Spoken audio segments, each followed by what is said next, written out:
শোনাচ্ছি রবীন্দ্রনাথ ঠাকুরের মহুয়া কাব্যগ্রন্থের অন্তর্গত কবিতা সবলা।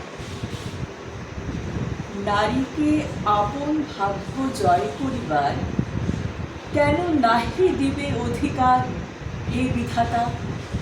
নত করি মাথা পথপ্রান্তে কেন রব জানি?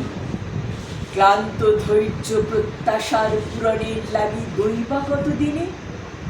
শুধু শূন্যে চেয়ে রব, কেন নিজে নাহি লব চিনে সার্থকের পথ?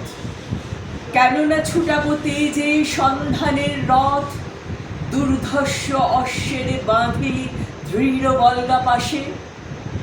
দুর্জয় আশ্বাসে দুর্গমের দুর্গ হতে সাধনার ধন কেন নাহি করি আহরণ প্রাণ করি পণ? যাব না বাসর কক্ষে বধূ বেশে বাজায় কিঙ্কিণী, আমাকে প্রেমের বীর্যে করো অসংকিনী। বীর হস্তে বরমাল্য লব একদিন, সে লগ্ন কি একান্তে বিনে? ক্ষীণ দীপ্তি গোধূলিতে কভুতারে দিব না ভুলিতে মোর দৃপ্ত কঠিনতা। বিনম্র দীনতা সম্মানের যোগ্য নহে তার, ফেলে দেব আচ্ছাদন দুর্বল লজ্জার। দেখা হবে ক্ষুব্ধ সিন্ধু তীরে তরঙ্গ গর্জনোচ্ছ্বাস, মিলনের বিজয় ধ্বনিরে দিগন্তের বক্ষে নিক্ষেপিবে। মাথার গুঞ্ছন খুলি কবতারে মর্তে বা ত্রিদিবে একমাত্র তুমি আমার।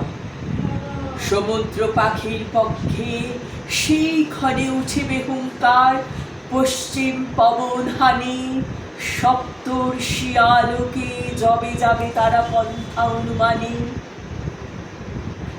হে বিধাতা, আমাকে রেখো না বাক্যহীনা, রক্তে মোর জাগে রুদ্রবীণা।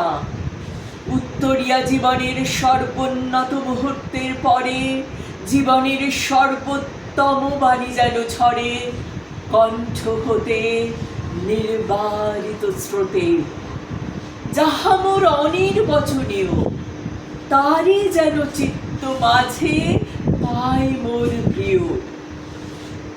সময় ফুরায় যদি তবে তারপরে শান্ত হোক সে নির্ঝর নৈঃশব্দের নিস্তব্ধ সাগরে।